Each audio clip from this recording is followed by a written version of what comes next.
Hi and welcome back to another video of Medic Notes. This video will be on schizophrenia.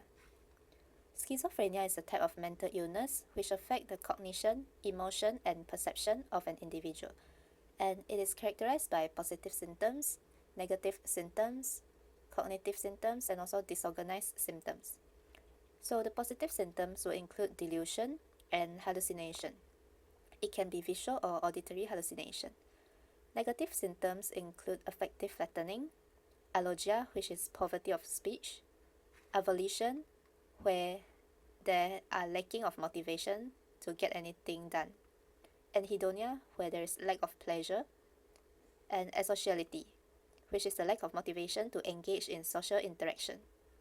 Cognitive symptoms include impaired attention, reasoning, and judgment, whereas disorganized symptoms can be a disorganized thinking, speech, or disorganized behavior.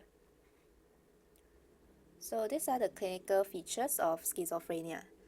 Where the general appearance, the patient may look messy or untidy due to a deterioration in ability of self-care.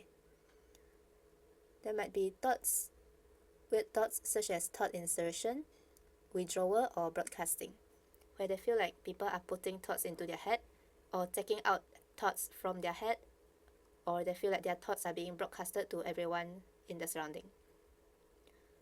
For affect, they may have flat or inappropriate affect, and delusion includes delusional perception or persistent delusional beliefs. There are many types of delusion. Behavior, they might have catatonic behavior or social impairment, and the speech is often incoherent or irrelevant speech. And they might also have alogia, which is the poverty of speech. The hallucination, maybe they can hear voices commenting on their actions, or voices discussing or arguing, and also other hallucinations, accompanied by delusional thinking or overvalued ideas. So these are some of the features of schizophrenia. This is the Schneider's first-rank symptoms of schizophrenia, where the mnemonic to remember it is ABCD. A is for auditory hallucination, and this auditory hallucination can be from a second-person view or third person, where they hear two voices talking about them. And other hallucinations include thought echoing, running commentary on their actions, or the voices discussing about the patient. B stands for broadcasting of their thoughts, which includes thought broadcasting, thought insertion, and thought withdrawal that I have explained just now. C is feeling of being controlled or passivity, and D is delusional perception.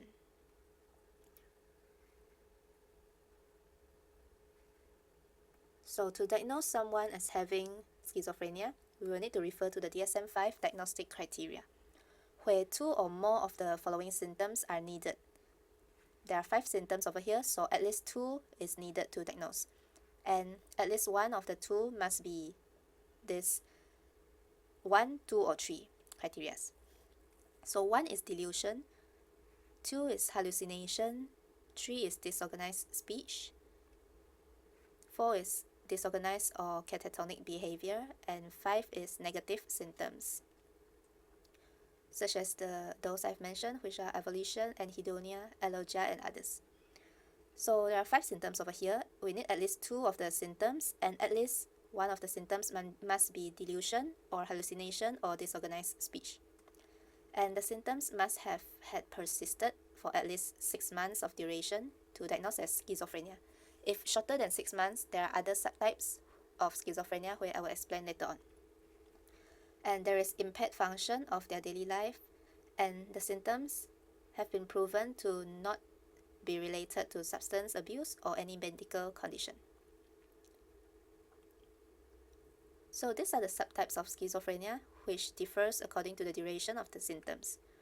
So there are schizophreniform disorder and also brief psychosis. So they're also the same. They need presence of at least 2 of the 5 symptoms. However, the difference is the duration. So just now, to diagnose schizophrenia, we need duration of 6 months. Whereas schizophreniform disorder is when the duration of the symptoms is between 1 to 6 months. Then we can say that it is schizophreniform disorder. Whereas for brief psychosis, the duration is between 1 day to 1 month. These are the investigations that we can do, which are regular laboratory testing such as full blood count, liver function tests, renal and thyroid function tests, fasting lipids and glucose, beta HCG, toxicology screen, and ECG can be done. So the ECG is to look for any prolonged QTC interval, and the beta HCG is to rule out pregnancy before giving medications. Urine drug screen can be used to rule out recent use of recreational drugs that could have caused those symptoms such as hallucination, and EEG can be done if suspecting for temporal lobe epilepsy. There is a questionnaire used to diagnose for schizophrenia, which is the Positive and Negative Syndrome Scale for Schizophrenia, PANSS.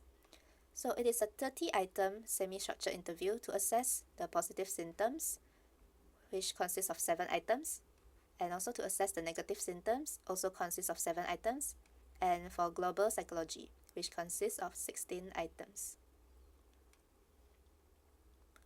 For management of a schizophrenia case, we can prevent harm from the patient by admitting them into the ward, so hospitalization. And the pharmacological approach include giving antipsychotics, which can be typical, which is the first generation antipsychotic, or second generation, which is the atypical antipsychotics. So the first generation antipsychotics are, for example, haloperidol and sulpiride, whereas the atypical second generation are aripiprazole and risperidone. So if after treatment, if there is treatment-resistant schizophrenia, then clozapine can be considered. However, we will need to monitor the patient by doing full blood count weekly for 18 weeks and also other investigations because there is a risk of agranulocytosis. Non-pharmacological treatment include giving electroconvulsive therapy if the patient is resistant to the medications. And there are also psychosocial interventions that we can offer, such as psychoeducation, family intervention, rehabilitation, and also cognitive behavior therapy. So the components of cognitive behavior therapy, we will advise the patient to keep a record to monitor their on thought, their feeling or behavior. And we can promote alternative way of coping with the target symptoms, help to reduce their stress, improve their function, and also can schedule activities for them to reduce their negative symptoms. This is the table showing the prognosis, whether it is good prognosis or poor prognosis of the schizophrenia. So it depends on these few factors, such as demographic, where it is better prognosis if it is a married woman. Etiology, it is better prognosis if there is no past psychiatric history and no family history of any psychiatric illness. And for nature of illness, it is better if there is late onset of symptoms, where the symptoms occur in later age. Those who occur in around 20 years old, young age, will have poorer prognosis. And those who have negative symptoms have poorer prognosis as well compared to those who have positive symptoms. And depends on the response to the treatment and also how long was the duration of the untreated psychosis. So all of this will affect the prognosis of the disease. That is all for this video. Thank you.